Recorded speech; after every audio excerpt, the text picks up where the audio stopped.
ಬಚ್ಚಿಟ್ಟಿದ್ಲು. ಬಚ್ಚಿಟ್ಟು ಅದನ್ನ ಯಾರು ಹುಡುಕಿ ತಗೊಂಡು ಬಂದು ಕೊಡ್ತಾರೋ ಆ ಬ್ರಾಹ್ಮಣ ಯುವಕನ್ನೇ ನಾನು ಮದುವೆ ಆಗ್ತೇನೆ ಅಂತ ಅವಳು ವಾಗ್ದಾನ ಮಾಡಿದ್ಲು. ಆದರೆ ಆಗ ಬ್ರಾಹ್ಮಣ ಯುವಕರು ಯಾರು ಅದರ ಕೆಳಗಡೆ ಮಲಗಿದ್ದಂತಹ ಒಬ್ಬ ಹರಿಜನ ಯುವಕ, ಅವನು ಸ್ಫುರದ್ರೂಪಿಯಾಗಿದ್ದ. ಅವನು ಕೇಳಿಸ್ಕೊಂಡು, ಓ ಇದರಲ್ಲೇನೋ ತಂತ್ರ ಇದೆ, ನಾನೇ ಇವಳನ್ನು ಮದುವೆ ಆಗಬೇಕು ಅಂತ ಯೋಚನೆ ಮಾಡಿ ಸೀದಾ ಅವನು ಬಹಳ ನೋಡಕ್ಕೆ ಲಕ್ಷಣವಾಗಿದ್ದ. ಬಂದು ಸೀದಾ ಹೆಬ್ಬಾರಮ್ಮನ ಮನೆಗೆ ಬಂದು, ನಾನು ಬೇರೆ ಊರಿನಿಂದ ಬಂದಿರೋನು, ನಾನು ಬ್ರಾಹ್ಮಣ ಯುವಕ ಅಂಥೇಳಿ ಆ ರಹಸ್ಯವನ್ನ ಬಿಚ್ಚಿ ಹೇಳದ್ನಂತೆ. ಅದು ಅಲ್ಲಿ ಇದ್ದವ್ರಿಗೆಲ್ಲ ಪರಮ ಸಂತೋಷ ಆಯ್ತು. ಏನು ಇವ್ರು ರಹಸ್ಯನೂ ಹೇಳ್ಬಿಟ್ನಲ್ಲ, ಅವಳು ಏನು ಬರೆದಿಟ್ಟಿದ್ಲು ಅದನ್ನು ಹೇಳ್ಬಿಟ್ಟ ಅಂತ ಹೇಳಿದ ಮೇಲೆ ಅವಳು ಒಪ್ಕೊಳ್ಬೇಕಾಯ್ತು ಮದುವೆಗೆ. ಒಪ್ಕೊಂಡ್ಲು, ಮದುವೆ ಆಯಿತು. ಮದುವೆ ಆದಮೇಲೆ 5 ಜನ ಮಕ್ಕಳು ಆದರು ಅವ್ರಿಗೆ, ಗಂಡು ಮಕ್ಕಳು 5 ಜನ ಆದರು. 5 ಜನ ಮಕ್ಕಳಾದ ಮೇಲೆ ಅಷ್ಟೊತ್ತಿಗೆ ಅವನ ತಾಯಿ ಭಾಳ ವರ್ಷದಿಂದ ಮಗ ಬರಲಿಲ್ವಲ್ಲ ಅಂತ ಹುಡುಕೊಂಡು ಊರಿನ ಅದೇ ರೀತಿಯಲ್ಲಿ ಅವ್ರ ತಾಯಿಗೆ ತಲೆಯನ್ನು ಬೋಡಿಸಿ ಕೆಂಪುಸುಳಿ ಉಡ್ಸಿ, ಅವಳಿಗೆ ಮಾತು ಬರೋದಿಲ್ಲ, ಮಾತಾಡಿದ್ರೆ ಗೊತ್ತಾಗ್ಬಿಡುತ್ತೆ, ವಿದ್ಯೆ ಇಲ್ಲ ಗೊತ್ತಾಗ್ಬಿಡುತ್ತಲ್ಲ ಅಂದ್ಬಿಟ್ಟು ಮಾತ ಬರಲ್ಲ ಇವಳು ಮೂಗಿ ಅಂತ ಹೇಳ್ಬಿಟ್ಟು, ನನ್ನ 5 ಜನ ಮಕ್ಕಳು ಗಂಡ ಎಲ್ಲರೂ ಜನವಾರ ಹಾಕಿಕೊಂಡು ಬ್ರಾಹ್ಮಣ ರೂಪದಲ್ಲಿ ಇದ್ದು ಮಡಿ ಮೈಲಿಗೆಯನ್ನೆಲ್ಲ ಆಚರಿಸಿ ಕೊಂಡವನ್ನು ಹಾಯ್ಬೇಕು, ಇದೇ ನನ್ನ ಕೊನೆಯ ಆಸೆ ಅಂತ ಹೇಳಿಬಿಟ್ಟು ಇವತ್ತು ವಾಗ್ದಾನ ತಗೊಂಡು ಕೊಂಡಕ್ಕೆ ಬಿದ್ದು ಆತ್ಮಹತ್ಯೆ ಮಾಡ್ಕೊಳ್ತಾಳೆ. ಅದರಿಂದ ಈ ಪ್ರತೀತಿ ಬಂದಿರೋದು. ಬ್ರಾಹ್ಮಣ ವೇಷದಲ್ಲಿ ಇವರೆಲ್ಲ ಬಂದು ಮಾಡ್ತಾ ಇರೋದು ಹೆಬ್ಬಾರಮ್ಮಗೆ ಕೊಟ್ಟ ವಚನದಿಂದ. ಇದು ಹಿಂದಿನ ಕಥೆ. ಉಜ್ಜಿನಿ ಚೌಡೇಶ್ವರಿ ತಾಯಿಗೆ ಇವಳು ಸಹ ಒಬ್ಬಳು ತಂಗಿ ಅನ್ನುವ ಒಂದು ವಿಚಾರ ಇದೆ. ವರದರಾಜ ಸ್ವಾಮಿ ಚೌಡೇಶ್ವರಿಯ ಪತಿ ಹಾಗೂ ಅದಾದ್ಮೇಲೆ ಇವತ್ತು ಹೆಬ್ಬಾರಮ್ಮನ ದೇವಸ್ಥಾನ 3 ವರ್ಷದಲ್ಲಿ 3 ದೇವಸ್ಥಾನಗಳಿಗೆ ನೂತನ ಗೋಪುರಗಳು, ನವೀಕರಣ. ಇಂತಹ ಒಂದು ಶುಕ್ರ ದೆಸೆ, ದೇವರ ಕೃಪೆ ನಮ್ಮ ಉಜ್ಜಿನಿಗೆ ಬಂದಿರೋದು ನಮ್ಮೆಲ್ಲರಿಗೂ ಅತ್ಯಂತ ಹರ್ಷವನ್ನು ಉಂಟು ಮಾಡಿದೆ. ಇದರ ಜೊತೆಗೆ ಈಗ ಇತ್ತೀಚೆಗೆ ಉಜ್ಜಿನಿ ಹಾಗೂ ಗೋರಗೌಡನ ಕೊಪ್ಪಿಲಿನ ನಮ್ಮ ಗ್ರಾಮಸ್ಥರು ಸೇರಿ ಒಂದು ವಿಶ್ರಾಂತಿ ಗೃಹ ಹಾಗೂ ಭೋಜನ ಶಾಲೆಯನ್ನ ಕಟ್ಟಿಸುವ ಕಾರ್ಯವನ್ನು ಭರದಿಂದ ನಡೆಸ್ತಾ ಇರೋದನ್ನು ನೋಡ್ಬೋದು ದೇವಸ್ಥಾನದ ಪಕ್ಕದಲ್ಲಿ. ಅದು ಸಹ ಯುಗಾದಿ ಮುಂಚೆನೆ ಮುಗಿಯುತ್ತೆ ಅಂತ ನಾನು ಕೇಳಿದೆ. ಅವರಿಗೆ ದೇವರೆಲ್ಲ ಶಕ್ತಿಯನ್ನು ಕೊಡಲಿ, ಬಂದ ಭಕ್ತರಿಗೆ ಒಳ್ಳೆ ಅವಕಾಶ ಸಿಕ್ಕಲಿ, ಒಳ್ಳೆಯ ಒಂದು ದೇವರ ಸೇವೆ ಮಾಡ್ತಕ್ಕಂಥ ಭಾಗ್ಯ ಸಿಗಲಿ ಅಂತ ಕೇಳ್ಕೊಳ್ತಾ, ಇತ್ತೀಚೆಗೆ ಕಳೆದ 2 ವರ್ಷದಿಂದ ಮಂಗಳವಾರ ಹಾಗೂ ಶುಕ್ರವಾರ ದಿವಸ ನಾವು ಹೊರಬೂರಿನ ಬಂದವರಿಗೆ ಅಲ್ಲಿ ಭೋಜನದ ವ್ಯವಸ್ಥೆ ನಡ್ಕೊಂಡು ಹೋಗ್ತಾ ಇದೆ. ಬಹಳ ಸುಗಮವಾಗಿ ನಡೀತಾ ಇದೆ. ಎಲ್ಲ ಗ್ರಾಮಸ್ಥರ ಸಹಕಾರದಿಂದ ಈ ಕೆಲಸ ನಡೀತಾ ಇದೆ. ಅದರಿಂದ ಇದು ಇನ್ನೂ ಹೆಚ್ಚಾಗಿ ಬೆಳಿಬೇಕು. ಎಲ್ಲ ಬೇರೆ ಊರಿನಿಂದ ಬಂದವರಿಗೆ ಚೌಡೇಶ್ವರಿ ಮಹಿಮೆ ಅವರಿಗೆಲ್ಲ ತಲುಪಬೇಕು, ಅವರೆಲ್ಲರೂ ಅವಳ ಆಶೀರ್ವಚನ ಪಡಿಬೇಕು ಎಂಬತಕ್ಕಂಥದ್ದು ನಮ್ಮ ಒಂದು ಆಶಯ ಹಾಗೂ ಚೌಡೇಶ್ವರಿಯಲ್ಲಿ ಪ್ರಾರ್ಥನೆ. ಇಷ್ಟು ಮಾತನ್ನು ಹೇಳ್ತಾ ಈ ದಿವಸದ ಕಾರ್ಯಕ್ರಮಕ್ಕೆ ಬಹಳಷ್ಟು ಜನ ಗ್ರಾಮಸ್ಥರು ಸಹಕಾರವನ್ನು ಕೊಟ್ಟಿದ್ದಾರೆ. ಅವರೆಲ್ಲರೂ ಸಹ ಈ ಒಂದು ಬೆಳವಣಿಗೆಗೆ ಸಾಕ್ಷಿಯಾಗಿದ್ದಾರೆ ಈ ದಿವಸ. ಅದರಿಂದ ಎಲ್ಲ ಭಕ್ತಾದಿಗಳಿಗೆ, ಎಲ್ಲ ಗ್ರಾಮಸ್ಥರಿಗೆ ನಾವು ಹೃತ್ಪೂರ್ವಕವಾದ ನಮನಗಳನ್ನು ಅರ್ಪಿಸುತ್ತಾ ನನ್ನ ಈ 2 ಮಾತನ್ನ ಮುಕ್ತಾಯಗೊಳ್ತಾ ಇದೆ.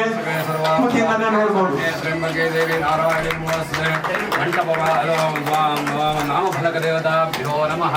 ಜ್ಞಾನಾವಾಹನಾದಿ ಪಂಚೋಪಚಾರ ಪೂಜಾಂ ಸಮರ್ಪಯಾಮಿ. ವಾದ್ಯಮಣಿ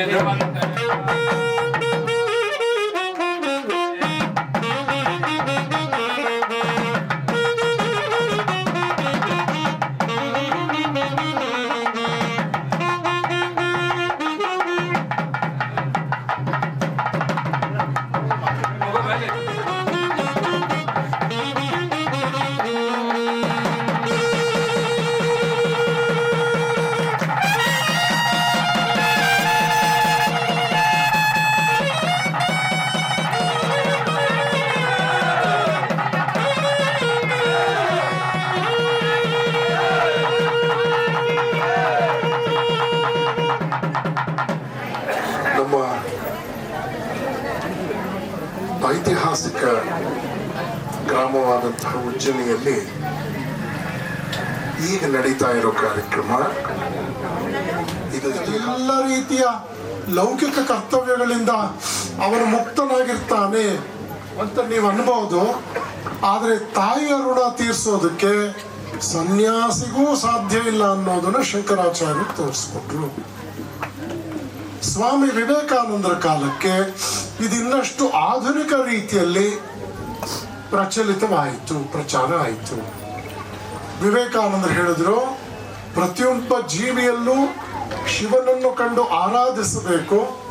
ಎಲ್ಲ ತಾಯಿಯಲ್ಲಿಯೂ ಕೂಡ ಸಾಕ್ಷಾತ್ ಜಗನ್ಮಾತೆಯೇ ಇದ್ದಾಳೆ ಅಂತ ಹೇಳಿ ಅವಳನ್ನು ಗೌರವಿಸಬೇಕು, ಅವಳನ್ನು ಪೂಜಿಸಬೇಕು ಅಂತಕ್ಕಂಥದ್ದು ವಿವೇಕಾನಂದರ ಕಾಲದಿಂದ ರಾಮಕೃಷ್ಣ ಆಶ್ರಮಗಳಲ್ಲಿ ಪ್ರಾರಂಭ ಆಯಿತು.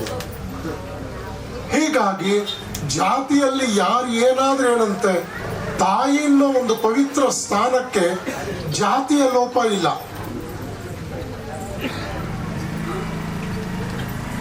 ತಾಯಿ ಅನ್ನೋದಿದೆಯಲ್ಲ, ಅದು ದೇವರಿಗಿಂತ ದೊಡ್ಡದು ಅಂದ ಮೇಲೆ ಇನ್ನಲ್ಲಿ ಜಾತಿ ಅನ್ನೋದು ಯಾವ್ದು ದೊಡ್ಡದು? ಯೋಚನೆ ಮಾಡಿ. ಜನ್ಮ ಕೊಟ್ಟ ತಾಯಿ ತನ್ನ ಕರುಳಿನ ಕುಡಿಯನ್ನು ಪ್ರಾಣವನ್ನೇ ಒತ್ತೆ ಇಟ್ಟು ಸಾಕ್ತಾಳಲ್ಲ, ಈ ಪ್ರಪಂಚದಲ್ಲಿರ್ತಕ್ಕಂಥ ತಾಯಿಯ ತ್ಯಾಗ ಸನ್ಯಾಸಿಯ ತ್ಯಾಗಕ್ಕಿಂತಲೂ ಮುಂದದು. ಸನ್ಯಾಸಿಯಾದವನು ತ್ಯಾಗ ಮಾಡೋದು ಮುಕ್ತಿಗಾಗಿ, ತಾಯಿಯಾದವಳು ತ್ಯಾಗ ಮಾಡೋದು ತನ್ನನ್ನ ನಿಶ್ಶೇಷ ಮಾಡ್ಕೊಳ್ತಾಳೆ. ತನ್ನದೇ ಮೂಳೆ ಮಾಂಸ ರಕ್ತ ಕೊಟ್ಟು 10 ಮಕ್ಕಳನ್ನು ಸಾಕ್ತಾಳೆ. ಎಲ್ಲರೂ ಭೀಮಸೇನರಾಗಿ ಮೀಸೆ ತಿರ್ಕೊಂಡು ಹೋಗ್ತಾರೆ, ಅವಳು ಕೃಷ್ಣವಾಗಿ ಹಾಗೆ ಓಡಾಡ್ಕೊಂಡಿರ್ತಾಳೆ. ಯೋಚನೆ ಮಾಡಿ. ಇದು ಯಾವತ್ತೂ ಅಷ್ಟೇ ನಮ್ಮ ಹಳ್ಳಿಲಿ ಇದನ್ನ ಅರ್ಥ ಮಾಡ್ಕೋಬೇಕು. ಜಮೀನಲ್ಲಿ ಚೌಡೇಶ್ವರಿ ನಿಮ್ಮ ಗ್ರಾಮ ದೇವತೆ, ಹೆಬ್ಬಾರಮ್ಮ ಜಾಗೃತ ದೇವತೆ. ನಿಮ್ಮೂರಿನಲ್ಲಿ ಯಾವ ತಾಯಿಯನ್ನು ಕೂಡ ಬೇರೆ ಊರಿಗಿಂತ ಚೆನ್ನಾಗಿ ನೋಡ್ಕೋಬೇಕು ನೀವು, ಆಗ ನಿಮ್ಮೂರಿಗೆ ಶ್ರೇಯಸ್ಸು. ನೀವು 10 ಊರುಗಳಿಗೆ ಮಾದರಿ ಆಗ್ಬೇಕು. ನಾನು ಯಾರು ನೋಡ್ಕೋಬೇಕು ಅಂತ ಹೇಳ್ತಿದ್ದೀನಿ? ನಿಮ್ಮೂರು ಪಟೇಲ್ರು, ಶಾನ್ಭೋಗ್ರು, ನೀರು ಗಂಟೆಗಳು ನೋಡ್ಕೊಳ್ಳಿ ಅಂತ ಹೇಳ್ತಿಲ್ಲ. ನಿಮ್ಮ ಅಮ್ಮನ ನೋಡ್ಕೊಳ್ರು, ನಿಮ್ಮ ತಾಯಿ ಚೆನ್ನಾಗಿ ನೋಡ್ಕೊಳ್ರಪ್ಪ. ನಿಮ್ಮ ತಾಯಿಯಂದನ್ನು ಎಷ್ಟು ಚೆನ್ನಾಗಿ ನೋಡ್ಕೊಳ್ತೀರೋ ನೀವು, ಅಷ್ಟು ಮೇಲಿಂದ ಮೇಲೆ ನಾವು ನಿಮ್ಮೂರಿಗೆ ಬರ್ತೀವಿ. ಯಾಕೆಂದ್ರೆ ನಮ್ಮ ದೇಶದ ಸಂಸ್ಕೃತಿ, ನಮ್ಮ ದೇಶ ಇವತ್ತಿಗೂ ಬದುಕಿರೋದು ತಾಯಂದ್ರ ಪ್ರೀತಿ, ವಾತ್ಸಲ್ಯ ಮತ್ತು ಅವಳ ಶುಶ್ರೂಷೆಯಿಂದ. ತಾಯಿ ನಿಟ್ಟುಸಿರು ಅಂದ್ರೆ ಯಾವ ಮಿಲಿಟರಿನೂ ನಮ್ಮನ್ನು ಕಾಪಾಡಲ್ಲ. ಇದನ್ನ ನಾವು ಗಮನಿಸ್ಬೇಕು. ವಿವೇಕಾನಂದರು ಜೀವಂತ ದುರ್ಗೆಯನ್ನೇ ನಾನು ಪೂಜೆ ಮಾಡಿ ತೋರಿಸ್ತೇನೆ. ಯಾವ ದೇಶದಲ್ಲಿ ಈ ಕಾಲಕ್ಕೆ ಸ್ತ್ರೀಯರನ್ನ ನಾವು ನೆಗ್ಲೆಕ್ಟ್ ಮಾಡಿದೀವೋ, ಆ ಸ್ತ್ರೀಯರನ್ನ ಜಗನ್ಮಾತೆಯ ಜಾಗದಲ್ಲಿ ಕೂರಿಸಿ ಅವ್ರನ್ನ ನಾನು ಜೀವಂತ ದುರ್ಗೆ ಅಂತ ಪೂಜೆ ಮಾಡ್ತೇನೆ. ಹೀಗಾಗಿ ನೋಡಿ, ಅವ್ರನ್ನೆಲ್ಲ ವೇದಿಕೆ ಮೇಲೆ ಸ್ವಾಮಿಗಳು ಯಾವ ಕುರ್ಚಿ ಮೇಲೆ ಕೂರ್ಸೋದಕ್ಕೆ ಕರ್ತಂದಿದ್ದೀರೋ ಅದೇ ಕುರ್ಚಿಗಳಲ್ಲಿ ಕೂರ್ತಿದೆ. ಮತ್ತು ಇವತ್ತು ಅವ್ರಿಗೇನೋ ಬಾಗಿನ ಕೊಡ್ತಿರೋದಲ್ಲ, ಉಡುಗೊರೆ ಕೊಡ್ತಿರೋದಲ್ಲ, ಹೆಬ್ಬಾರಮ್ಮನ ಮನೆ ಹೆಣ್ಮಕ್ಳು ಅಂತ ಕೊಡ್ತಿರೋದಲ್ಲ. ಹೆಬ್ಬಾರಮ್ಮ ಆ ಕಾಲಕ್ಕೇನೆ ನಿಮ್ಮ ಮನೆತನದ ಸೊಸೆ ಆಗ್ಬಿಟ್ಲು.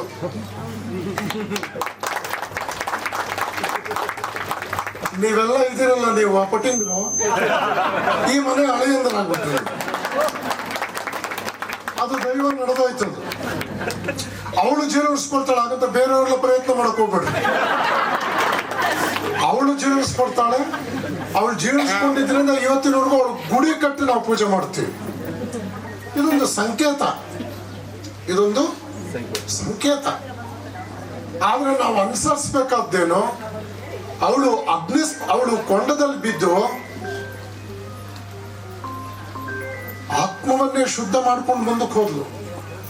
ಒಂದು ಕಾಲೇಜಿಗೆ ಹೋದಾಗ ಅಲ್ಲಿ ಕಾಲೇಜು ಯುವಕರೆಲ್ಲ ಕೇಳ್ತಾ ಇದ್ರಂತೆ ಒಬ್ಬರು ಸ್ವಾಮಿಗಳನ್ನ, ಸ್ವಾಮೀಜಿ ನಾವೆಲ್ಲರೂ ಕೂಡ ನಮ್ಮ ಕ್ಲಾಸ್ಮೇಟ್ ಹೆಣ್ಮಕ್ಳ ಜೊತೆ ಡ್ಯಾನ್ಸ್ ಮಾಡ್ಕೊಂಡು ಓಡಾಡ್ತಾ ಇದ್ರೆ ನಮ್ಮನ್ನೆಲ್ಲ ಬೈತಾರೆ ಮನೆಯಲ್ಲಿ.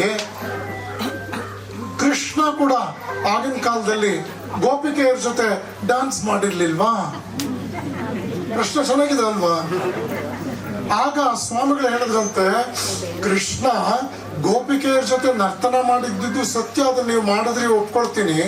ಅವನು ಕಾಳಿಂಗ ಸರ್ಪದ ಹೆಡೆ ಮೇಲೆ ಕೂಡ ಡ್ಯಾನ್ಸ್ ಮಾಡಿದ್ದ ಕಂಡ್ರು, ಕೊಂಡ್ರು. ಅವ್ರು ಎಲ್ಲ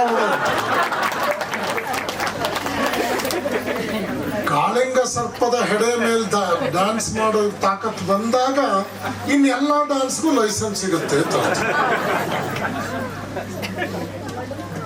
ಹೆಬ್ಬಾರಮ್ಮನ್ ನಾವು ಅನುಸರಿಸ್ಬೇಕಾದ್ದೇನು, ಅಗ್ನಿ ಪ್ರವೇಶ ಮಾಡಿ ಅವಳು ಪವಿತ್ರಾತ್ಮಳಾದ್ಲು ಮತ್ತು ಮಾತು ಕೊಟ್ಟೋದ್ಲು ನಿಮ್ಮೂರು ಜನಕ್ಕೆ.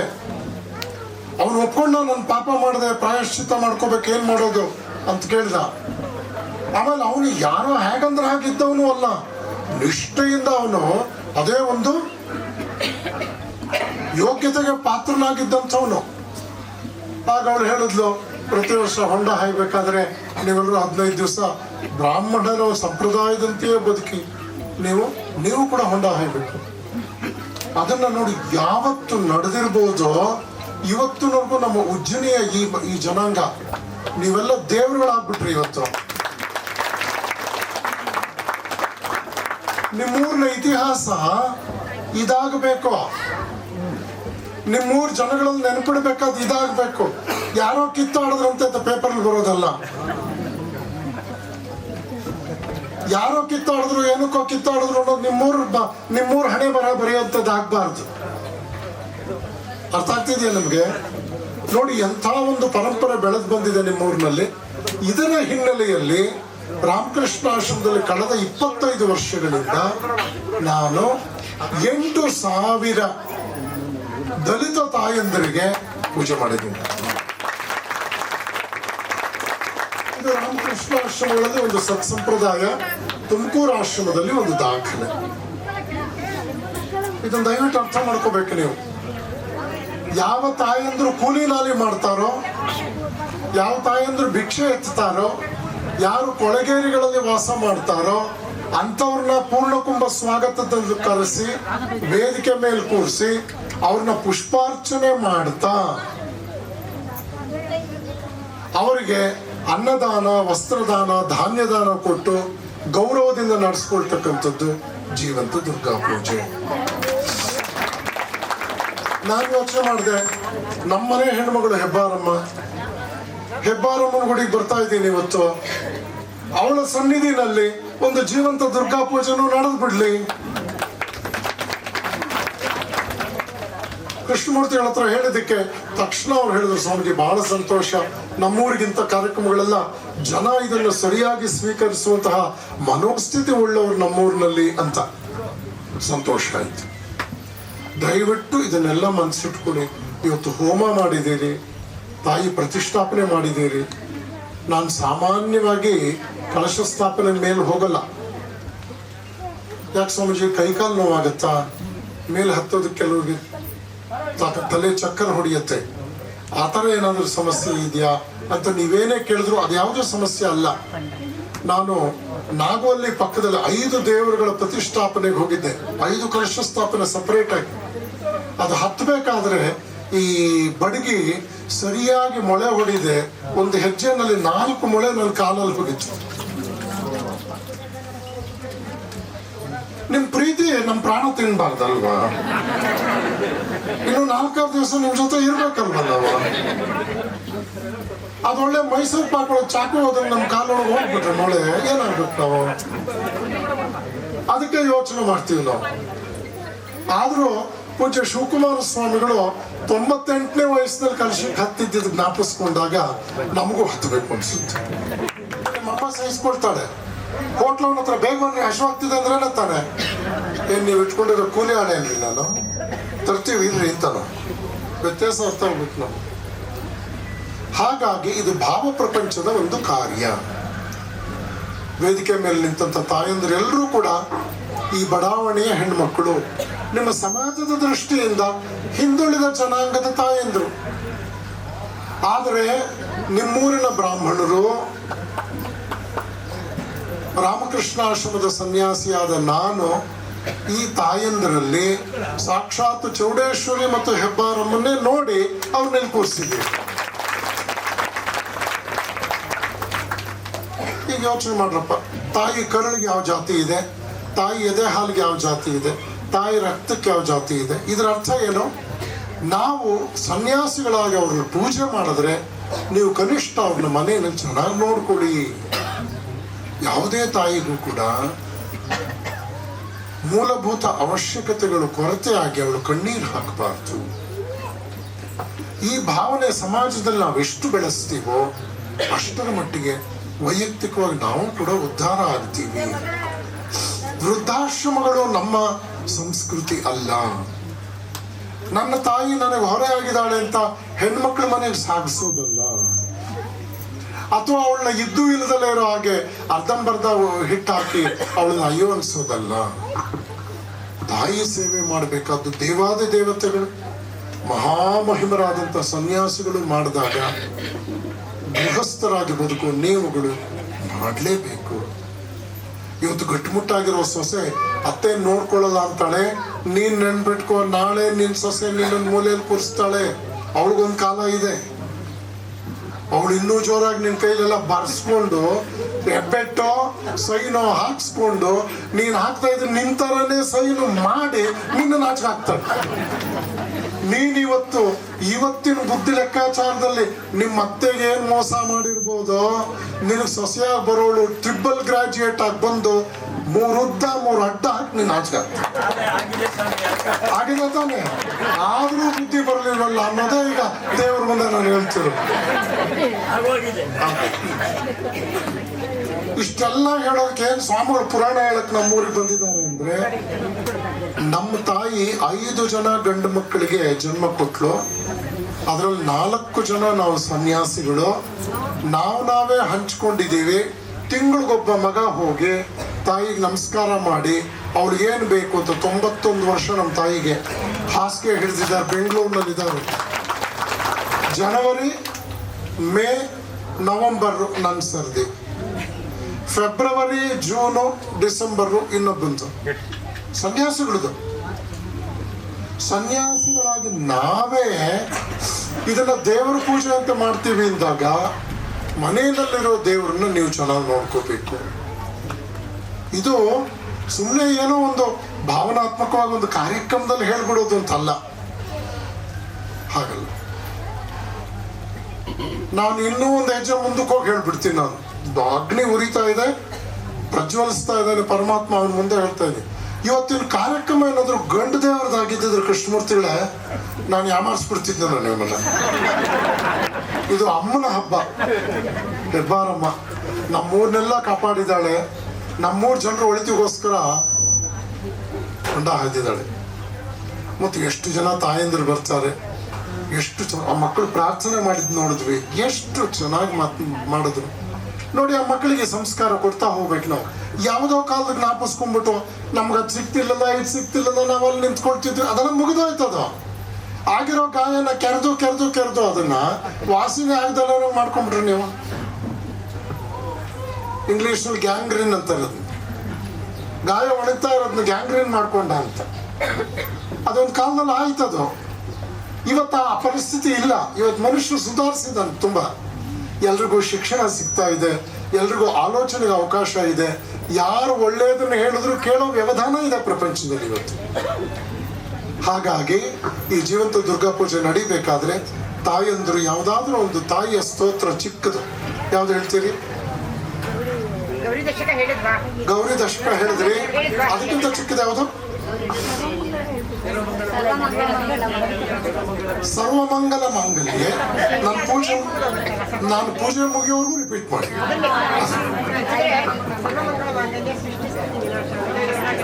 ಅಷ್ಟೇ 3. ಆ 3 ನಾನು ಪೂಜೆ ಮುಗಿಯೋವರೆಗೂ ಪೂಜೆ 2 ಸಲ ಹೇಳೋರು ಮುಗಿಯುತ್ತೆ. ನಿಧಾನಕ್ಕೆ ನಾನು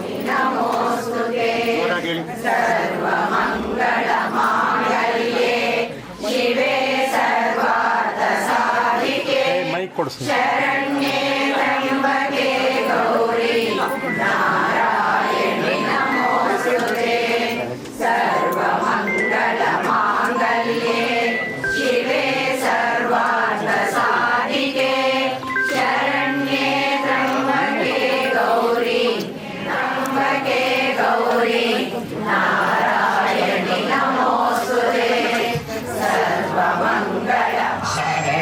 ಶರಣಾಗತದೀಯ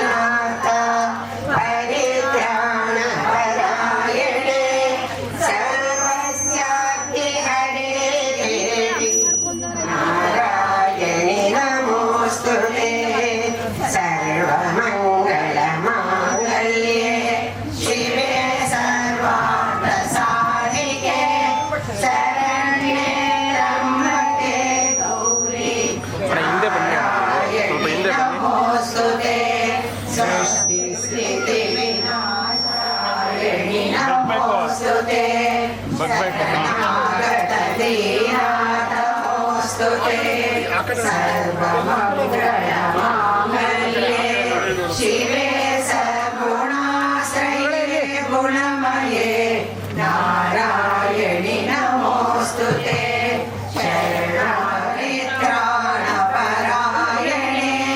सर्वस्याद्य हरे देवी नारायणि नमोऽस्तु ते सर्वमङ्गलमाङ्गल्ये शिवे सर्वमङ्गलमाङ्गल्ये शिवे सर्वार्थसाधिके शरण्ये त्र्यम्बके गौरी नारायणि नमोऽस्तु ते सृष्टिस्थितिविनाशानां शक्तिभूते सनातने गुणाश्रये गुणमये गल्ये शिवे सर्वार्थसाधिके शरण्ये त्र्यम्बके गौरी नारायणि ನಮೋಸ್ತುತೆ ಕೊಂಡದೆ ಹಾಯೋತ್ಸವ ಚೂರು ಕಡೆ 3 ಜನ ಆ ಕಡೆ 3 ಜನ ಹೆಬ್ಬಾರೆ ಕೊಟ್ಟರು ಕೊಂಡ ಹಾಯುವವರು ಕೈ ಎತ್ತಿ ಅವ್ರು ಹೆಂಡ್ತೀರಿ ಇಲ್ಲಿದ್ದಾರೆ 6 ಜನ ಕೈ ಎತ್ತಿ 3 ಜನ ಹಿಂದೆ ಕೊಂಡ ಹಾಯ್ತಾ ಇದ್ರು ಅವರು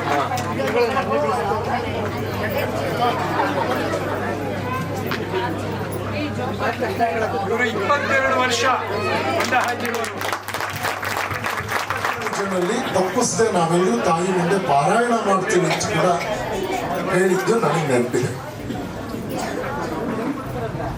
ಈ ಊರಿನಲ್ಲಿ ಎಲ್ಲ ಜನಾಂಗದ ನಡುವೆ ಅನ್ಯೋನ್ಯತೆ ಇದೆ. ಒಂದು ಊರಿನಲ್ಲಿ ಜನಾಂಗಗಳು ಇಷ್ಟು ಬೇಕಾ ಅನ್ನೋ ಒಂದು ಪ್ರಶ್ನೆ ಬಂದ್ರೆ ನಮ್ಮ ಶರೀರದಲ್ಲಿ ಕಣ್ಣು, ಕಿವಿ, ಮೂಗು, ನಾಲಿಗೆ, ಚರ್ಮ, ಬೆರಳು, ಉಗುರು ಎಲ್ಲ ಇದೆ. ಎಲ್ಲವೂ ಕೂಡ ಆರೋಗ್ಯವಾಗಿದ್ದಾಗ ಶರೀರವನ್ನು ನಾವು ಆರೋಗ್ಯವಂತ ಶರೀರ ಅಂತ ಕರಿತೀವಿ. ಒಂದೇ ಒಂದು ಅಂಗ ವ್ಯತ್ಯಾಸ ಆದ್ರೂ ನಮ್ಮನ್ನು ವಿಕಲಾಂಗರು ಅಂತ ಕರೀತಾರೆ. ವಿಕಲಾಂಗರು ಅನ್ನೋ ಶಬ್ದ ಹೋಗಿದೆ, ಈಗ ದಿವ್ಯಾಂಗರು ಅಂತ ಕರೀತಾರೆ, ಬೇರೆ ಬೇರೆ ರೀತಿ ಕರೀತಾರೆ. ಆದ್ದರಿಂದ ಅವರವರ ಕೆಲಸಗಳು, ಅವರವರ ಕಾಯಕ, ಅವರವರ ಮನೋಸ್ಥಿತಿಗೆ ತಕ್ಕಂತೆ ಸಮಾಜದಲ್ಲಿ ಒಂದು ವ್ಯವಸ್ಥೆ ಇರುತ್ತೆ. ನಾವು ಇಂಥ ಜಾತಿಯಲ್ಲೇ ಹುಟ್ಟಬೇಕು ಅನ್ನೋದು ನಮ್ಮ ಕೈಲಿಲ್ಲ. ಆದರೆ ನಮ್ಮ ಜೀವನದ ಮೂಲಕ ಆ ಜಾತಿಯನ್ನು ಮೀರಿ ಇನ್ನೂ ಎತ್ತರಕ್ಕೆ ಬೆಳೆಯಬಹುದಾದ್ದು ನಮ್ಮ ಕೈಲೇ ಇದೆ.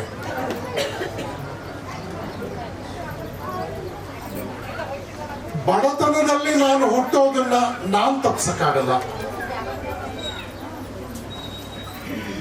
ಆದ್ರೆ ಬಡವನಾಗೆ ನಾನು ಸಾಯ್ಬೇಕು ಅನ್ನೋ ಅನಿವಾರ್ಯ ಇಲ್ಲ. ನೋಡಿ, ಸೂಕ್ಷ್ಮಗಳು ಗಮನಿಸ್ಕೋಬೇಕು. ಹಾಗಾಗಿ ಒಂದು ಊರಿನಲ್ಲಿ ಯಾವುದೇ ಸಂದರ್ಭದಲ್ಲೂ ಕೂಡ ದೇವರ ಹೆಸರಿನಲ್ಲಿ, ಧರ್ಮದ ಹೆಸರಿನಲ್ಲಿ ನಾವು ಅನ್ಯೋನ್ಯವಾಗಿ ಬದುಕುವಂಥದ್ದೇ ಒಂದು ಊರಿನ ನಿಜವಾದ ಸಂಸ್ಕೃತಿ. ಈ ಸಂಸ್ಕೃತಿಯನ್ನು ಇವತ್ತು ನೀವು ತುಂಬಾ ಸೊಗಸಾಗಿ ಸಾಬೀತು ಮಾಡಿದ್ರಿ. ಕೃಷ್ಣಮೂರ್ತಿಗಳು ಎಷ್ಟು ಪ್ರೀತಿಯಿಂದ ನಿಮ್ಮ ಬಗ್ಗೆ ಹೇಳಿದ್ರಿ. ಉಜ್ಜಯಿನಿಯ ಎಲ್ಲ ಒಂದು ಸಂಸ್ಕೃತಿಯನ್ನ ನೀವು ಕಾಪಾಡಿ ಇವತ್ತು ಸಾಬೀತು ಮಾಡಿದ್ರಿ. ಬೆಂಗಳೂರಿನಲ್ಲೂ ಕೂಡ ಈ ತರ ನಾವು ನಿರೀಕ್ಷೆ ಮಾಡಕ್ಕಾಗಲ್ಲ ಅಂತ ಒಂದು ಬಸ್ ಜನ ಬೆಂಗಳೂರಿನವ್ರನ್ನ ಕರ್ಕೊಂಡ್ಬಂದು ಅವ್ರನ್ನ ಕೂರಿಸಿ ಅವ್ರ ಮುಂದೆನೆ ಹೇಳ್ಬಿಟ್ರು. ನಾವು ಬೆಂಗಳೂರಿಗೆ ಹೋದ್ಮೇಲೆ ಏನ್ ಕಾದಿದ್ಯೋ ನಮ್ಗೆ ಗೊತ್ತಿಲ್ಲ. ಇಲ್ಲ, ಬೆಂಗಳೂರಿನವರು ಒಪ್ಕೊಳ್ತಾ ಇದ್ದಾರೆ ಅರುಣ್ ಸ್ವಾಮೀಜಿ. ಹಾಗಾಗಿ ಪ್ರೀತಿಯ ಬಂಧುಗಳೇ, ಇವತ್ತು ನಮ್ಮೂರಿನಲ್ಲಿ ಹೆಬ್ಬಾರಮ್ಮನ ವೈಭವವನ್ನು ನೋಡಿದೀವಿ. ಅವಳ ಮಕ್ಕಳಾಗಿ ನಾವು ಇಷ್ಟೊತ್ತು ಸಂತೋಷ ಪಟ್ವಿ. ಜೀವಂತ ದುರ್ಗಾ ಪೂಜೆ ನೀವು ನೋಡಿದ್ರಿ. ನಿಮ್ಗೆಲ್ಲ ಇಷ್ಟ ಆಯ್ತಾ? ನೋಡಿ, ನೀವೇ ಯೋಚನೆ ಮಾಡಿ.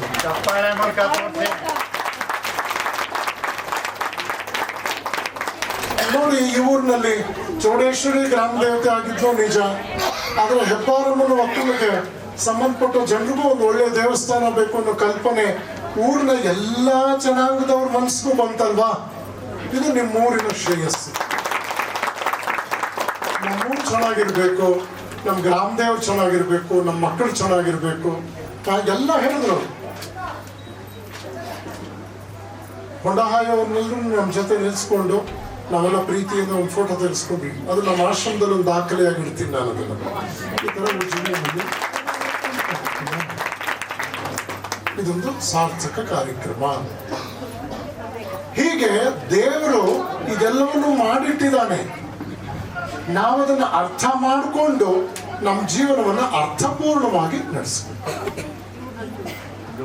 ನೋಡಿ, ಈಗ ಸಮಾಜ ಅನ್ನೋದು ಹೇಗೆ ಗೊತ್ತಾ?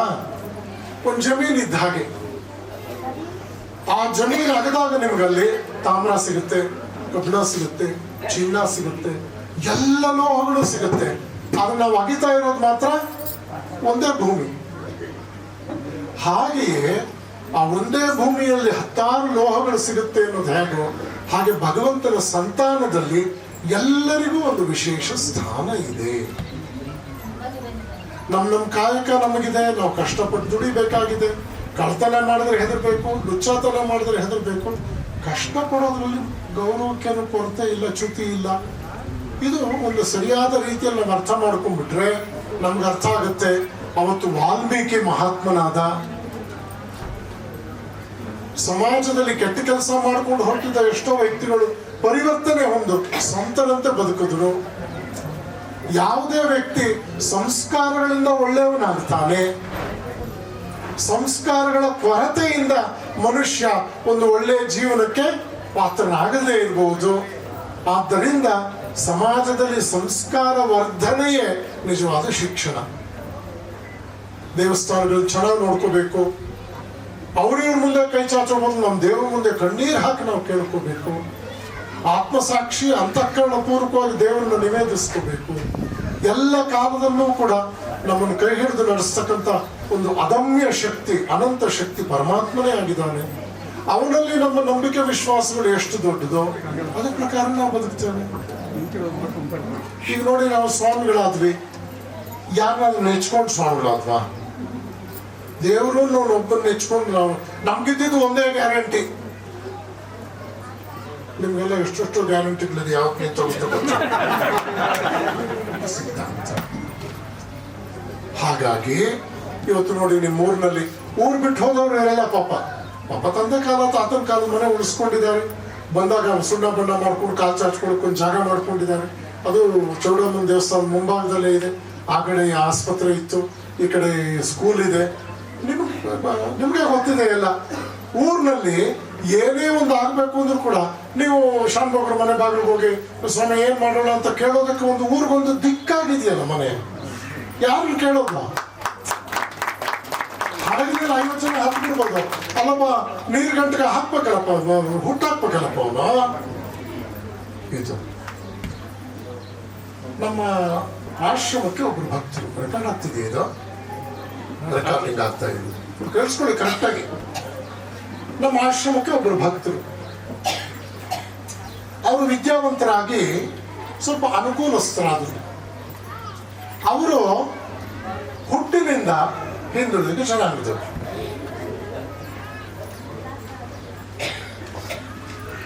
ಅವರು ಆಫೀಸರ್ ಆದರು ಹಳ್ಳಿನಲ್ಲಿ, ನಿಮ್ಮಂಥದ್ದೇ ಚಿಕ್ಕ ಹಳ್ಳಿಯವರು. ಆ ಊರಿನಲ್ಲಿ ಈ ಸ್ವಲ್ಪ ಮೇಲ್ ಜನಾಂಗದವರು ಅನ್ನೋರು, ಬ್ರಾಹ್ಮಣರು, ಒಕ್ಕಲಿಗರು, ಇಂಥವ್ರು. ಈ ಆಫೀಸರ್ ಮನೆಗೆ ಹೋದ್ರು. ನಮ್ಮೂರಿನಲ್ಲಿ ಆಂಜನೇಯನ ಗುಡಿ ಕಟ್ತಾ ಇದ್ದೀವಿ, ಆ ಗೋಪುರಕ್ಕೆ ಒಂದು ₹1,00,000 ಆಗುತ್ತೆ, ನಮ್ಮೂರಿನವ್ರು ಕಳ್ಕೊಂಡು ನೀವು ದಯವಿಟ್ಟು ಸೇವೆ ಮಾಡಬೇಕು ಅಂದ್ರು. ಆ ಆಫೀಸರ್ಗೆ ಬಾಲ್ಯದಲ್ಲಿ ಈ ಜನ ಎಲ್ಲ ಅವ್ರ ಜೊತೆ ಸ್ವಲ್ಪ ಬೇಜಾರಾಗೋ ಹಾಗೆ ನಡ್ಕೊಂಡಿದ್ದು, ಅವ್ರ ದೂರ ನಿಲ್ಸಿದ್ದು, ಪ್ರಸಾದ ಕೊಡ್ಬೇಕಾದ್ರೆ ಸ್ವಲ್ಪ ಹೀಗೆ ಹಾಕಿದ್ದು, ಇದೆಲ್ಲ ನೆನಪಿತ್ತು. ಕೇಳಿಸ್ಕೊಳ್ಳಿ ಕರೆಕ್ಟಾಗಿ, ಸ್ವಾಮಿಗಳು ಹೇಳ್ತಾ ಇರೋದು ಇದನ್ನು ನಡೆದ ಘಟನೆ. ಹಾಗೆ ಆಫೀಸರ್ಗೆ ಕೋಪ ಬಂತು. ಅವರು ನಾವು ಚಿಕ್ಕವರಿದ್ದಾಗ ನಮ್ಮನ್ನು ಎಲ್ಲೆಲ್ಲೋ ನಿಲ್ಲಿಸಿ, ನೀವೆಲ್ಲ ಊಟ ತಿಂಡಿ ಮಾಡಿದ್ಮೇಲೆ ನಮ್ಮನ್ನು ಕರೆದು ಅಲ್ಲಿ ಸಾಲ ಕಳಿಸಿ ತಿನ್ನೋ ಬಿಟ್ಟು ಅನ್ನೋದನ್ನ ಕೇಳಿದೆ, ನಮ್ಮನ್ನೆಲ್ಲ ಆಚೆ ಕಳಿಸಿ ಈಗ ದುಡ್ಡು ಕೇಳಕ್ ಬಂದಿದ್ದೀರ ನೋಡ್ರಿ ಆಚೆಗಿಂತ. ಇವತ್ತು ಅದು ಸಾಮಾನ್ಯವೇ. ಆ ಆಫೀಸರು ನನಗೆ ಪರಮ ಭಕ್ತ ಆಶ್ರಮಕ್ಕೆ. ಆತ ಸಪ್ತ ಮುಖ ಹಾಕೊಂಡು ಆಶ್ರಮಕ್ಕೆ ಬಂದ್ರು. ಅವತ್ತು ಬಂದು, ಸ್ವಾಮೀಜಿ ನಾನು ಅವ್ರು ಚಿಕ್ಕ ವಯಸ್ಸಿನಲ್ಲಿ ನಮ್ಮ ಜೊತೆ ನಡ್ಕೊಂಡಿದ್ರ ಬಗ್ಗೆ ಬೇಜಾರಾಗಿದ್ದೆ ನಿಜ. ಆದ್ರೆ ನಾನು ಮಾಡಿದ ಸರಿನೋ ತಪ್ಪು ನಾನು ತೋರಿಸ್ತಾ ಇಲ್ಲ. ನೀವೇನು ಹೇಳಿದ್ರೆ ಹಂಗೆ ಹೇಳ್ತೀನಿ. ನಾನು ಹೇಳಿದೆ, ಈಗ ನೀನೇನು ಮಾಡ್ತಾ ಇದೀಯಾ, ನಿನಗೇನು ಬೇಜಾರಾಗಿದೆಯೋ ಅದನ್ನು ಜ್ಞಾಪಿಸ್ಕೊಂಡು ಬೆಳಗ್ಗೆಯಿಂದ ಒದ್ದಾಡ್ತಾ ಇದೀಯ. ನಾನು ಹೇಳಿದ್ ಮಾಡೋಂಗಿದ್ರೆ ನಾನು ನಿನ್ಗೆ 2 ಮಾತು ಕೊಡ್ತೀನಿ. ಅವನ್ನೆಲ್ಲ ಮತ್ತೆ ಕರ್ಸ್ಕೊ ನಿಮ್ಮ ಮನೆಗೆ.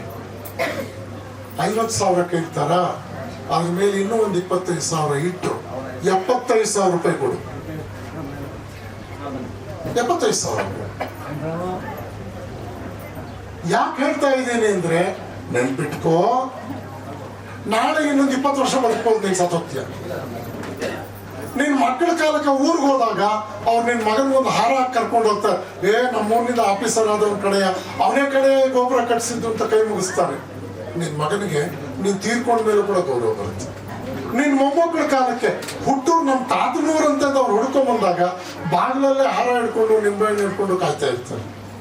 ಇವ್ರ ತಾತ ಅಂತ ಕಡೆ ದೇವಸ್ಥಾನದ ಗೋಪುರ ಕಟ್ಟಿಸಿದ್ದು ಇವ್ರ ವಂಶಸ್ಥರಂತೆ. ನೋಡು, ನೀನು ಮಾಡೋ ಒಂದು ಕಾರ್ಯ ನಿನ್ನ 4 ತಲೆಮಾರು ಗೌರವ ತರುವಂಥದ್ದು. ನೀನ್ ಬೆಳಗ್ಗೆ ಅವನ್ನ ಬೈದು ಕಳಿಸ್ಬಿಟ್ಟಿದ್ಯಾ. ನೀನ್ ಕಟ್ಟಿಸ್ಲಿಲ್ಲ ಅಂದ್ರೂ ಕೂಡ ದೇವ್ರು ಯಾರ್ದೋ ಮೂಲಕ ಸೇವೆ ಮಾಡಿಸ್ಕೊಳ್ತಾನೆ. ದೇವ್ರು ನಾನು ನೀನು ಅನಿವಾರ್ಯತೆ ಇಲ್ಲ ಕಣಪ್ಪ. ಪ್ರಪಂಚವಲ್ಲ ಅವನು ಮಕ್ಕಳು. ಯಾವನೋ ಒಬ್ಬ ಪುಣ್ಯಾತ್ಮ ದುಡ್ದು ತರ್ತಾನೆ, ನಾಳೆ ಕಾಸು ಕೊಟ್ಟು ಗೋಪುರ ಕಟ್ಟಿಸ್ಕೊಳ್ತಾನೆ, ಆಗತ್ತೆ. ನೀನ್ ಆಗಲ್ಲ ಅಂದ ತಕ್ಷಣ ಇನ್ನು ದೇವ್ರಿಗೆ ಛತ್ರಿ ಇರಲ್ವಾ? ಸಪ್ತ ಸಾಗರಗಳಿಗೆ ಅವನಿಗೆ ಮಂಗಳ ದ್ರವ್ಯ ಆದ್ಮೇಲೆ, ಸೂರ್ಯ ಚಂದ್ರನೇ ಅದರಲ್ಲಿ ದೀಪ ಆದ್ಮೇಲೆ ದಿನಾ ಬೆಳಗ್ತಾ ಇದೆ ಅವನಿಗೆ ನಿತ್ಯ ಜ್ಯೋತಿ. ನೀನೇನು ಕಡಲೆಕಾಯಿ ಎಣ್ಣೆ ಕೊಬ್ಬರಿ ಎಣ್ಣೆ ಹಾಕಿ ಜ್ಯೋತಿ ಬೆಳಗುವುದು ಅಂತ ಹೇಳಿದೆ ನಾನು. ಅದೇ ಅಂತ ಕೆಲಸ ಆಯ್ತು ಅಂತ ಅವ್ರ ಮನೆ ಬಾಗಿಲುಗಳು ಓಡೋದಾಯ್ತು ನಮ್ಮ ಆಫೀಸಲ್ಲಿ. ಅವ್ರನ್ನೆಲ್ಲ ಸೇರಿಸಿ ಎಷ್ಟು ಬೇಕಾದ್ರೆ ನಮ್ಗೆ ಗೋಪುರ ಕಟ್ಟಕ್ಕೆ 60,000 ಲಕ್ಷ ರೂಪಾಯಿ ಬರ್ಕೊಂಡ್ರಿ ನೀವು. ಅದ್ರ ಒಂದು ಕಂಡೀಷನ್, ಗೋಪುರದ ಉದ್ಘಾಟನೆಗೆ ನಮ್ಮ ಸ್ವಾಮಿಗಳನ್ನೇ ಕರ್ಕೊಂಡು ಹೋಗ್ಬೇಕು. ನಾನು ಒಂದ್ ಕೆಲಸ ಮಾಡಿ ಅಂದ್ರೆ ನಮ್ದೇ ತೆಗೆದಾಗ್ತದೆ. ಈಗ ಹಳ್ಳಿ ಗಿಡದಪಾಳ್ಯ ಅಂತ ಹೇಳಿ ತುಮಕೂರು ತಾಲೂಕಿನ ಬಾರ್ಡ್ರು ಕುಣಗಲ್ ತಾಲೂಕಿಗೆ ಬರೋ ಹಳ್ಳಿ. ಆ ಊರಿಗೆ ನಾ ಹೋದೆ, ಮಾಡೋ ಕಾರ್ಯಕ್ರಮ ಮಾಡ್ಬೇಕು. ಇವತ್ತು ಯಾವುದೇ ಕಾರ್ಯಕ್ರಮ ಆಗ್ಲಿ ಆ ಮೊದಲನೇ ಪಾಂಪ್ಲೆಟ್ ಆಶ್ರಮಕ್ಕೆ ತಂದು ಆಶೀರ್ವಾದ ತಗೊಂಡು ಪಾಪ. ಇದೊಂದು ಭಾವನಾತ್ಮಕವಾದ ವಿಷಯ. ಯಾವುದೇ ಸಂದರ್ಭದಲ್ಲೂ ಕೂಡ ನಮ್ಮ ಕಾಯಕದ ರೀತಿಯಲ್ಲಿ ಸಾಮಾಜಿಕವಾಗಿ ನಾವು ಒಂದಿರ್ಬೋದು, ಆದ್ರೆ ತರತಮ ಭಾವನೆ ಅನ್ನುವಂಥದ್ದಾಗ್ಲಿ, ಮೇಲು ಕೀಳು ಅಂತಕ್ಕಂಥ ಧೋರಣೆಯಲ್ಲಿ ನಾವು ಯಾವುದೋ ರೀತಿಯ ದ್ವೇಷ ಅಸೂಯೆಗಳಿಗೆ ಆಸ್ಪದ ಕೊಟ್ರೆ ಸಮಾಜ ಒಡೆದು ಹೋಗುತ್ತೆ. ಪ್ರಪಂಚದಲ್ಲಿ ಇವತ್ತು ಸನ್ನಿವೇಶಗಳು ನಾವು ಅನ್ಕೊಂಡ ಹಾಗಿಲ್ಲ. ದೇವರ ಉತ್ಸವ ಹೋಗ್ಬೇಕಾದ್ರೆ ಊರುಗಳಲ್ಲಿ ಎಷ್ಟೋ ಕಡೆ ಎಷ್ಟು ಗಲಾಟೆ ಆಗ್ತಾ ಇದೆ, ಪೊಲೀಸ್ನವ್ರ ಪ್ರೊಟೆಕ್ಷನ್ ಬೇಕಾಗಿದೆ ಅನ್ನೋಷ್ಟು ಮಟ್ಟಿಗೆ ಗಲಾಟೆಗಳಾಗ್ತಾ ಇದೆ. ಇದು ನಮ್ಮ ಸಂಸ್ಕೃತಿ ಅಲ್ಲ. ನಾವೆಲ್ಲರೂ ಕೂಡ ಗ್ರಾಮ ದೇವತೆ ಮಕ್ಕಳ ಹಾಗೆ ನಮ್ಮ ಹಿರಿಯರು ನಡ್ಕೊಂಡು ಬಂದಂತಹ ಒಂದು ಅನ್ಯೋನ್ಯತೆಯ ಹಿನ್ನೆಲೆಯಲ್ಲಿ ಬದುಕಿದಾಗ ನಮ್ಮ ಇಂತಹ ಆಚರಣೆಗಳಿಗೆ ತುಂಬಾ ಅರ್ಥ ಬರುತ್ತೆ. ಆ ನಿಟ್ಟಿನಲ್ಲಿ ದಯವಿಟ್ಟು ಯಾವುದೇ ರೀತಿಯಲ್ಲೂ ಕೂಡ ಪರಸ್ಪರ ಪ್ರೀತಿ ವಿಶ್ವಾಸದಿಂದ ನೀವೆಲ್ಲರೂ ಬದುಕನ್ನು ನಡೆಸಿದಾಗ ನಿಮ್ಮ ಊರು ಬಿಟ್ಟು ಹೊರಗಡೆ ಹೋಗಿರೋರ್ಗೂ ಕೂಡ ಊರಿನ ಸೆಳೆತ ಇರುತ್ತೆ.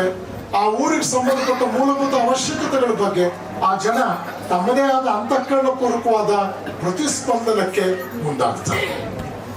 ಹೀಗಾಗಿ ಇಂತಹ ಒಂದು ಸಜ್ಜನಿಕೆ, ಸೌಜನ್ಯ, ಒಂದು ಪವಿತ್ರವಾದ ಮನೋಧರ್ಮ, ಯಾವುದೇ ಮೋಸ ಕಪಟ ವಂಚನೆ ಇದಕ್ಕೆ ಆಸ್ಪದ ನೀಡದೆ ಸಹೋದರತ್ವದಲ್ಲಿ ಬದುಕ್ತಾ ಇದ್ದಾಗ ನಮ್ಮ ಊರು ನಾಳೆ ದೇವರೇ ಹುಟ್ಟು ಬರಬೇಕು ಅನ್ನುವಂಥ ಪುಣ್ಯ ಭೂಮಿ ಆಗುತ್ತೆ. ಇದು ನಿಮ್ಮ ಕೈಯಲ್ಲೇ ಇದೆ. ಇದು ನಿಮ್ಮ ಕೈಯಲ್ಲೇ ಇದೆ. ಈ ದಿಕ್ಕಿನಲ್ಲಿ ನೀವೆಷ್ಟು ಆಲೋಚನಾಶೀಲರಾಗ್ತೀರೋ, ಸನ್ನಡತೆಯಲ್ಲಿ ಹೋಗ್ತೀರೋ, ಸದ್ಭಾವನೆಗಳನ್ನ ಪಸರಿಸ್ತೀರೋ, ಅಷ್ಟರ ಮಟ್ಟಿಗೆ ಊರಿನ ಶ್ರೇಯಸ್ಸು, ಕಲ್ಯಾಣ, ಅಭಿವೃದ್ಧಿ, ನಿರಾಳತೆ, ಶಾಂತಿ, ಸುಖ, ಸಮಾಧಾನ ದೇವರು ಅನುಗ್ರಹಿಸ್ತಾರೆ. ಇವತ್ತು ನಿಮ್ಮ ಊರಿಗೆ ಬಂದು ಈ ವಿಚಾರಗಳನ್ನೆಲ್ಲ ನಿಮ್ಮೊಂದಿಗೆ ಹಂಚಿಕೊಂಡು ಆ ತಾಯಂದರು ಅವ್ರಿಗೆಲ್ಲ ಪೂಜೆ ಮಾಡಬೇಕಾದ್ರೆ ನಾನು ನನಗೆ ಜನ್ಮ ಕೊಟ್ಟ ತಾಯಿಯನ್ನೇ ನೆನಪು ಮಾಡ್ಕೊಂಡು ಅವ್ರಿಗೆ ಪೂಜೆ ಮಾಡಿದೆ. ನಾನು ನೀವೆಲ್ಲ ನೋಡಿರ್ಬೋದು, ಅವರ ಶಿರಸ್ಸಿನ ಮೇಲೆ ಪುಷ್ಪ ಇಟ್ಟಿದ್ದೆಷ್ಟು ಸತ್ಯವೋ ಅವ್ರ ಪಾದದ ಮೇಲೂ ಕೂಡ ನಾನು ಪುಷ್ಪವನ್ನ ಅರ್ಚನೆ ಮಾಡ್ತೀನಿ. ಉಜ್ಜಯಿನಿಯಲ್ಲಿ ಇದೊಂದು ಕಾರ್ಯಕ್ರಮ, ಸಮಾಜಕ್ಕೆ ಒಂದು ಹೊಸ ಒಂದು ದಿಕ್ಕು. ಏನದು, ನಮ್ಮೂರಿನ ಯಾವ ಹೆಣ್ಣುಮಕ್ಕಳು ಕೂಡ ಅಗೌರವಕ್ಕೆ ಪಾತ್ರರಾಗಬಾರದು. ನಮ್ಮೂರಿನ ಹೆಣ್ಣುಮಕ್ಕಳು ಗೌರವಯುತವಾಗಿರಬೇಕು. ನಮ್ಮೂರಿನಲ್ಲಿ ಯಾವುದೇ ಮನೆ ಹೆಣ್ಣು ಮಗುಗೂ ಕೂಡ ಅವಳ ಆತ್ಮಗೌರವಕ್ಕೆ ಚ್ಯುತಿಯಾಗದಂತೆ ನಾವು ನೋಡ್ಕೋಬೇಕು. ನಮ್ಮ ಮನೆ ಹೆಣ್ಣು ಮಕ್ಕಳು ಚೆನ್ನಾಗಿರ್ಬೇಕು, ನಮ್ಮ ಊರು ಚೆನ್ನಾಗಿರ್ಬೇಕು. ಹೆಣ್ಣು ಮಕ್ಕಳನ್ನ ನಾವು ಚೆನ್ನಾಗಿ ನೋಡ್ಕೊಂಡ್ರೆ ಅವ್ರು ನಮ್ಮನ್ನೆಲ್ಲ ಚೆನ್ನಾಗಿ ನೋಡ್ಕೊಳ್ತಾರೆ, ಗೊತ್ತಾನೆ? ಹಾಗಾಗಿ ಆ ನಿಟ್ಟಿನಲ್ಲಿ ಇವತ್ತಿನ ಕಾರ್ಯಕ್ರಮ ಇದೊಂದು ಧಾರ್ಮಿಕ ಕಾರ್ಯಕ್ರಮ.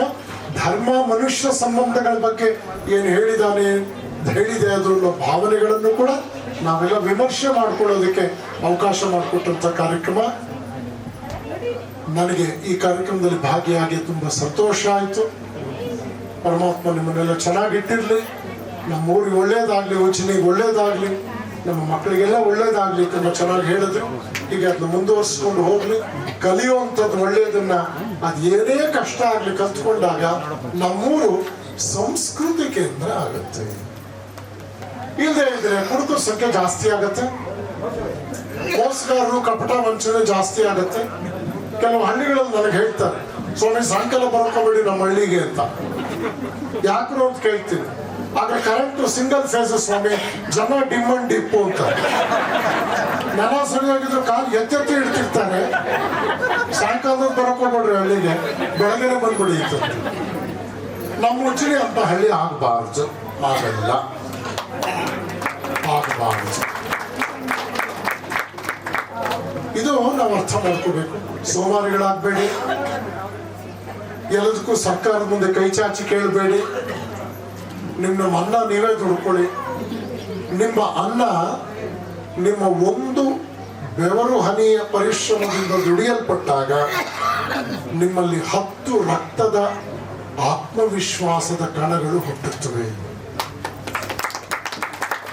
ನಾನು ತಿಂದ ಅನ್ನ ನನ್ನ ಪರಿಶ್ರಮ. ನನ್ನ ಮಕ್ಕಳಿಗೆ ವಿದ್ಯಾಭ್ಯಾಸ ಕೊಟ್ಟಿದ್ದೀನಿ. ನಾಳೆ ಅವ್ರು ಸ್ವಾವಲಂಬಿಗಳಾಗಿ ಬದುಕ್ತಾರೆ ಸಮಾಜದಲ್ಲಿ. ಅವ್ರು ನೋಡ್ಕೊಳ್ಳೋ ಒಂದು ಜೀವಂತಿಕೆ ನಾನು ಕೊಟ್ಟಿದ್ದೀನಿ, ಸಂಸ್ಕೃತಿ ಕೊಟ್ಟಿದ್ದೀನಿ ಅನ್ನೋ ಒಂದು ಛಲ ಮತ್ತು ಎದೆಗಾರಿಕೆ ಪೋಷಕರದಾಗಬೇಕು.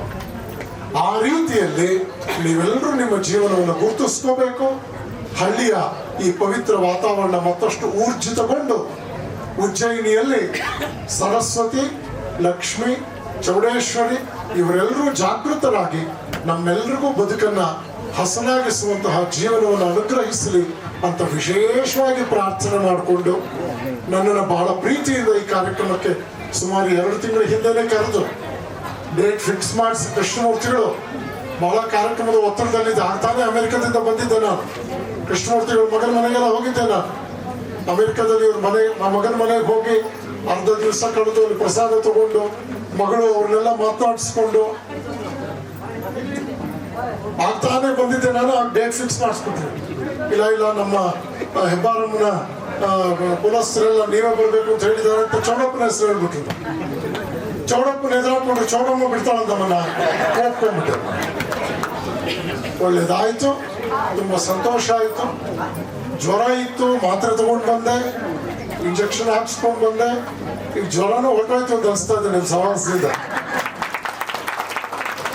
ಈಗ ಇಲ್ಲಿಂದ ನಾವು ತುಮಕೂರಿಗೆ ಹೋಗಿ ಸುಮಾರು 380 ಕಿಲೋಮೀಟರ್ ಪ್ರಯಾಣ ಕಳಿಸಿದ ಕೃಷ್ಣಮೂರ್ತಿಗಳು, ರಾಮಚಂದ್ರು, ನಮ್ಮ ಇನ್ನೇನು ಹೇಳಪ್ಪ ದೇವ್ರ ಮುಂದೆ. ನನ್ನ ಜೋಳಿಗೆಯಲ್ಲಿ ಏನು ಶಕ್ತಿ ಇದೆಯೋ ಅದು ನಾನು ಹೇಳ್ಬೋದು. ನಮ್ಮ ಜೋಳಿಗೆಯಲ್ಲಿ 2 ಊಟ ಹಾಕೋ ಶಕ್ತಿ ಕೊಟ್ಟು 20 ಜನ ಕರ್ಕೊಂಡು ಬಿಟ್ರೆ ಮಾಡೋದು. ಹಾಸಿಗೆ ಇದ್ದಷ್ಟು ದೊಡ್ಡವರು ಹೇಳಿರೋ ಮಾತು. ನಿಮ್ಗೆಲ್ಲ ಒಳ್ಳೇದಾಗ್ಲಿ, ಆ ತಾಯಿ ಕೃಪೆ ನಿಮ್ಮನ್ನು ಕಾಪಾಡ್ಲಿ ಅಂತ ಹೇಳಿ ನನ್ನ ಮಾತು ಮುಗಿಸ್ತೀನಿ. ಅವರೇ ಹೇಳಿದಾಗೆ ಅವ್ರು 4 ಜನ ಸನ್ಯಾಸಿಗಳು, ಅವರೆಲ್ಲ 4 ಜನ ಕೂತಾಗಿ ನೋಡ್ಬೇಕು ನೀವು. ಬಹಳ ಸಂತೋಷ ಆಗುವಂತ ಕುಟುಂಬ. ಈ ನಾಡಿಗೆ 4 ಜನ ಸಂತರನ್ನು ಕೊಟ್ಟಂತ ಅವರ ತಂದೆ ತಾಯಿಗಳಿಗೆ ನಾವು ಹೃತ್ಪೂರ್ವಕವಾಗಿ ವಂದನೆಗಳನ್ನು ಅರ್ಪಿಸಬೇಕು. ಮತ್ತೆ ಈ ದಿವಸದ ಸಭೆಯಲ್ಲಿ ತುಂಬಾ ಅತ್ಯುತ್ತಮವಾಗಿ ನೀವೆಲ್ಲರೂ ಸಹಕರಿಸಿದ್ದೀರಾ. ಬಹಳ ಚೆನ್ನಾಗಿ ಕೇಳಿದ್ದೀರಾ ಅವ್ರ ಮಾತೆಲ್ಲ. ಯಾರೋ ತಾಯಿಯರನ್ನ ನೆಟ್ಟರೆ ಅದಕ್ಕೆ ನಮ್ಮ ಕಾರ್ಯಕರ್ತರು ಅವರ ಹೆಸರುಗಳನ್ನ ಹೇಳ್ತಾರೆ. ದಯವಿಟ್ಟು ಅವರುಗಳು ಬೇಗ ಬಂದು ಗುರುಗಳು ಹೊರಡಬೇಕಾಗಿದೆ. ಆದಷ್ಟು ಬೇಗ ಅವರೆಲ್ಲ ಬೇಗ ಬಂದು ಇಲ್ಲಿ ಗೌರವವನ್ನು ಸ್ವೀಕರಿಸಬೇಕು ಅಂತ ಕೇಳ್ಕೊಡ್ತಾ ಇದ್ದೀನಿ. ಮೊದಲನೇದಾಗಿ ದೇವಸ್ಥಾನದ ಮುಖ್ಯ ದ್ವಾರದ ಕಲ್ಲಿನ ಪಾಸ್ಕಾಲ್ ಮತ್ತು ದೇವಿ ವಿಗ್ರಹ ಕೆತ್ತನೆ ಶ್ರೀಮತಿ ವಿಜಯಲಕ್ಷ್ಮಿ ವೀರಭದ್ರಾಚಾರ್ ಮೈಸೂರು ದಯಮಾಡಿ ವೇದಿಕೆಯಿಂದ ಬನ್ನಿ. ನಂಜಪ್ಪ ಮತ್ತು ಬಾಬು ಅವರು ಕಾರು ಸ್ವಲ್ಪ ಬನ್ನಿ. ಆಗಮಿಸಿರ್ತಕ್ಕಂಥ ಎಲ್ಲ ನಮ್ಮ ಸಮಸ್ತ ಉಜಿರಿ ಗ್ರಾಮದ ಎಲ್ಲ ನಮ್ಮ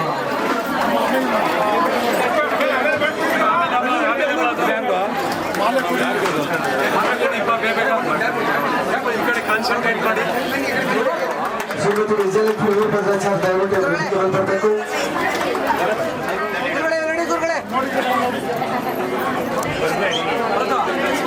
ಪರವಾಗಿ ಹಾಗೂ ಸಮಸ್ತ ಗ್ರಾಮಸ್ಥರ ಪರವಾಗಿ ಹೃತ್ಪೂರ್ವಕ ಧನ್ಯವಾದಗಳು. ಹಾಗೆ ಮೂರನೇದಾಗಿ ದೇವಸ್ಥಾನದ ಮುಖ್ಯ ದ್ವಾರದ ಬಾಗಿಲಿಗೆ ಕಾರ್ಬನ್ ಸೇವೆ ಶ್ರೀ ಚೌಡೇಶ್ವರಿ ಕಾರ್ಬನ್ ರವರಿಂದ ದಯಮಾಡಿ ವೇದಿಕೆ ಹತ್ರ ಬನ್ನಿ.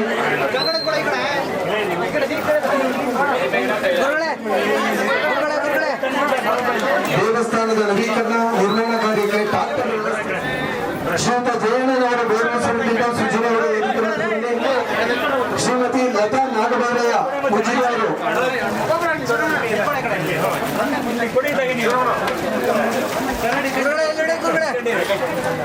ಧರ್ಮಪತ್ನಿ ದಯವಿಟ್ಟು ವೇದಿಕೆ ಅಂತ ಬನ್ನಿ. ದಂಪತಿಗಳು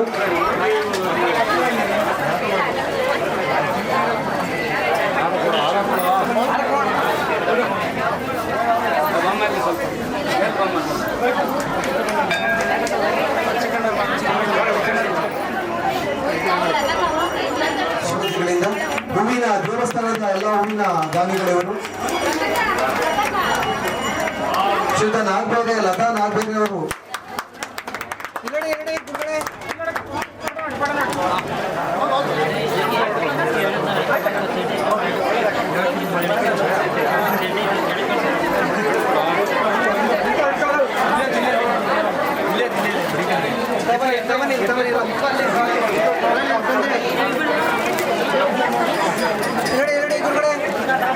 ವೇದಿಕೆ ಮೇಲೆ ಬರಬೇಕು.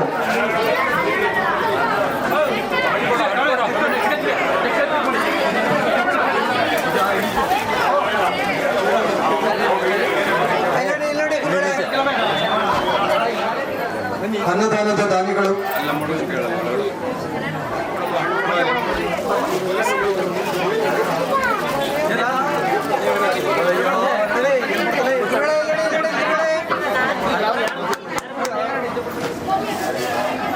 ಪ್ರಭಾಗ್ನಲ್ಲಿ ಊಟದ ವ್ಯವಸ್ಥೆ ಇದೆ. ದಯಮಾಡಿ ಎಲ್ಲರೂ ಮಿಸ್ ಮಾಡದೆ ಸಮಸ್ತ ಸುತ್ತಮುತ್ತಲಿಯ ಗ್ರಾಮಸ್ಥರು ಭಕ್ತಾದಿಗಳು ಸೇವಿಸಿ ತಾಯಿಗೆ ಪೂಜೆಯನ್ನ ಸಲ್ಲಿಸಿ.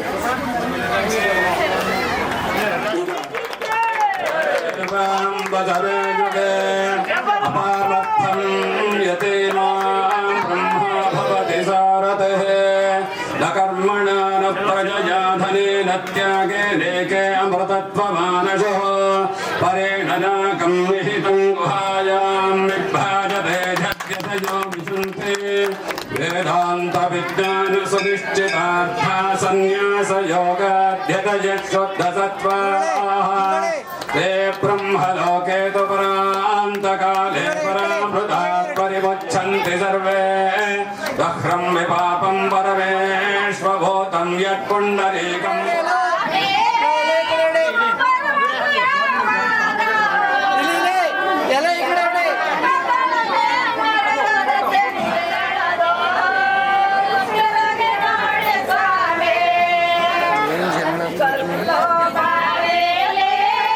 ದಯವಿಟ್ಟು ನಿಮ್ಗೆ ಏನೇನು ಹಾಡುಗಳು ಬರುತ್ತೆ ಎಲ್ಲ ಮಕ್ಕಳಿಗೂ ಹೇಳ್ಕೊಡ್ತಾರೆ. ಚೌಡೇಶ್ವರಿ ಬಹಳ ಇಷ್ಟ. ಸ್ವಾಮೀಜಿಯವರು ಪರಮ ಪೂಜ್ಯ ಸ್ವಾಮೀಜಿಯವರು ವೀರೇಶಾನಂದ ಸರಸ್ವತಿ ಮಹಾಸ್ವಾಮಿಗೆ ವೀರೇಶಾನಂದ ಸರಸ್ವತಿ ಮಹಾಸ್ವಾಮಿಗೆ ಶ್ರೀ ಶ್ರೀ ವೀರೇಶಾನಂದ ಸರಸ್ವತಿ ಮಹಾಸ್ವಾಮಿಗೆ ರಾಮಕೃಷ್ಣ ಪರಮಹಂಸ महास्वामी के आदिशंकराचार्य महास्वामी के ಅತ್ಯಂತ ಬಹಳ ಶ್ರದ್ಧೆಯಿಂದ ಈ ಒಂದು ಕಾರ್ಯಕ್ರಮದಲ್ಲಿ ಅವರನ್ನೇ ತೊಡಗಿಸಿಕೊಂಡು ಈ ಒಂದು ಕಾರ್ಯಕ್ರಮ ಅತ್ಯಂತ ಯಶಸ್ವಿಯಾಗಲಿಕ್ಕೆ ಕಾರಣಪುರುಷರಾಗಿದ್ದಾರೆ ನಮ್ಮ ರಾಮಣ್ಣನವರು. ಅವರಿಗೆ ನಮ್ಮ ಹೆಬ್ಬಾರ ಕುಟುಂಬ ವತಿಯಿಂದ ತುರ್ತು ಭಾವಕ್ಕೆ ಕಾರಣಪುರುಷರಾಗಿದ್ದಾರೆ. ಅವರಿಗೆ ನಮ್ಮ ಹೆಬ್ಬಾರ ಕುಟುಂಬ ವತಿಯಿಂದ ತುಂಬ ಹೃದಯ ಧನ್ಯವಾದಗಳನ್ನು ಅರ್ಪಿಸ್ತಾ ಇದ್ದೀನಿ.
ಹಾಡುವುದರ ಮುಖಾಂತರ ಮುಂದುವರಿಸೋಣ.